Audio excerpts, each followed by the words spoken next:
बिहार में जहरीली शराब पीने की वजह से 2 लड़कों की जान चली गई है और 3 लड़कों का अभी भी इलाज चल रहा है। किस तरीके से सरकार की लापरवाही और बच्चों की नाफरमानी की वजह से उनके जान पे बनाई है और इस वजह से उनकी फैमिली कितनी परेशान है, इस पूरी जानकारी से हम आपको रूबरू कराएंगे।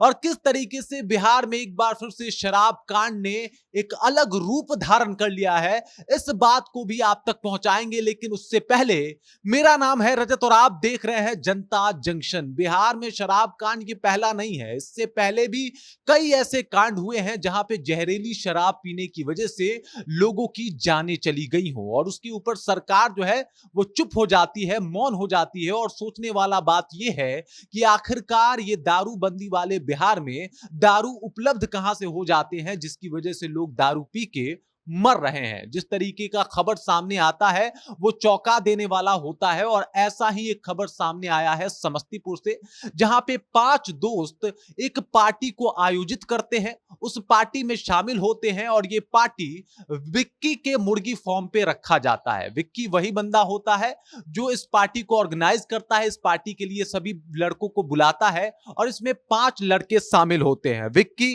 प्रिंस, रुपेश, विक्रम और पंकज। ये पांचों लोग विक्की के मुर्गी फार्म पे पहुंचते हैं, वहां पे पार्टी होता है और पार्टी होने के बाद खूब शराब भी पिया जाता है। इस दारूबंदी वाले बिहार में शराब उन तक आसानी से पहुंच भी जाता है और वो इस शराब को पी भी लेते हैं। लेकिन पीते वक्त इस बात को उनको तनिक भी जानकारी नहीं होती कि आखिरकार ये शराब पीने के बाद क्या कुछ हो जाएगा। और ये जो पार्टी वो कर रहे हैं, शायद उनमें से कितनों के लिए पार्टी आखिरी पार्टी होने वाली है। और ऐसा ही कुछ होता है जब इन पांचों की तबीयत बहुत ज्यादा खराब हो जाती है। उल्टी, दस्त और आंखों से कम दिखाई देना जब शुरू होता है तो परिवार वाले काफी परेशान हो जाते हैं। इन पांचों लड़कों को लेके परिवार वाले अलग अलग अस्पताल में पहुंचते हैं और वहां पे इनका इलाज जो है वो शुरू हो जाता है। इलाज के दौरान कई सारी समस्याओं का सामना करना पड़ता है डॉक्टर को भी, क्योंकि बिहार में जहां शराब बंद है वहां पे शराब से परेशान, शराब की वजह से कहीं ना कहीं जिसकी हालत खराब हो उसके इलाज के लिए भी डॉक्टर को सोचना पड़ता है। लेकिन जैसे तैसे पुलिस के परमिशन के बाद इलाज शुरू होता है और इलाज के दौरान ही पहले विक्की की जान जो है वो चली जाती है और उसके बाद आज प्रिंस का भी निधन हो गया। 3 लोग अभी हॉस्पिटल में एडमिट हैं और उनका भी इलाज जो है वो चल रहा है। इन 3 लोगों में है रुपेश, विक्रम और पंकज, ये अभी भी हॉस्पिटल में एडमिट हैं। इनके परिजन इस आस में बैठे हुए हैं हॉस्पिटल के सामने कि शायद इनका बेटा अब ठीक हो जाएगा और वापस घर आ जाएगा। लेकिन इन सब में सबसे पहला सवाल ये उठता है कि आखिरकार इस दारू बंद वाले बिहार में शराब मिल कहां से जा रहा है और जब शराब मिल जा रहा है तो इसके ऊपर बिहार सरकार कुछ करती क्यों नहीं है। यह पहला मामला नहीं है जब जहरीली शराब पीने की वजह से लोगों की जानें गई हों। कई बार ऐसा देखने को मिला है कि सैकड़ों लोग जहरीली शराब पीने की वजह से बिहार में जान गंवा चुके हैं। और जब नीतीश कुमार से इसके ऊपर पूछा जाता है तो नीतीश कुमार ये कहते हुए नजर आते हैं कि जब आप दारू पीजिएगा तो मरिएगा ही। लेकिन सवाल ये उठता है कि दारू आ कहां से रहा है। आपने तो दारू बंद करवा दिया है कुमार जी, आपने तो सुशासन की सरकार ला दी है, फिर भी इस तरीके से दारू यहां पे बनाए जा रहे हैं, दारू बेचे जा रहे हैं, लोग पार्टी कर रहे हैं और पार्टी के दौरान जहरीली शराब पीने की वजह से उनकी जान चली जा रही है। और आप कह रहे हैं कि बिहार में पूर्णतः शराबबंदी जो है वो लागू है और अब जो शराब पिएगा वो मरेगा। शराब पिएगा तो वो मरेगा, वो बात की बात है, लेकिन शराब बिकवाने वाला शराब कहां से आ रहे हैं इसके ऊपर आपकी सरकार की कोई जिम्मेदारी बनती है या नहीं बनती है। आखिरकार बिहार में ये जहरीली शराब जो बना रहे हैं, जो बिकवा रहे हैं, उनके ऊपर पुलिस कब नकेल कस रही है कि एक भी वारदात ऐसा ना हो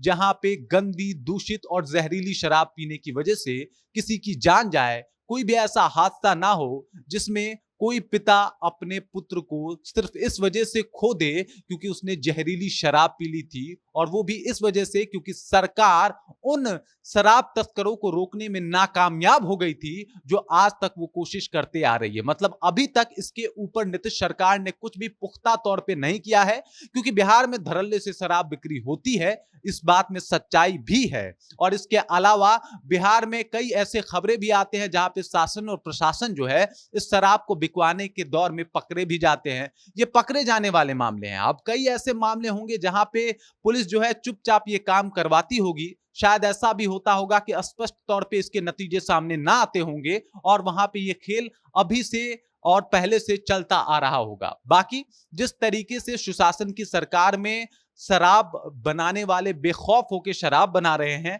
जहरीली शराब बना रहे हैं, और इस वजह से जिस तरीके से ये 2 बच्चों की जान चली गई है, अभी 3 और लोग हैं जो हॉस्पिटल में एडमिट है और समस्तीपुर के उस अस्पताल में वो लेटे हुए हैं। बाहर उनके परिजन उनके ठीक होने का इंतजार कर रहे हैं। आखिरकार वो लड़के गलत हैं, लेकिन क्या उतने ही गलत ये देश की सरकार नहीं है, जहां पे ये बिहार में शराब बंद होने के बावजूद भी आसानी से बिहार शराब प्रोवाइड करवा दे रहा है, आसानी से बिहार में शराब मिल जा रहे हैं। बाकी इस खबर को लेके, इस जानकारी को लेके, और आपको क्या लगता है, बिहार में पूर्णतः शराबबंदी लागू है? और अगर लागू है तो ऐसी खबरें कहां से सामने आ रही हैं? आप कुछ भी सोचते हो तो कमेंट कीजिए, अपना विचार जो है हम तक पहुंचा दीजिए। बाकी आप देख रहे हैं जनता जंक्शन और मेरा नाम रजत है।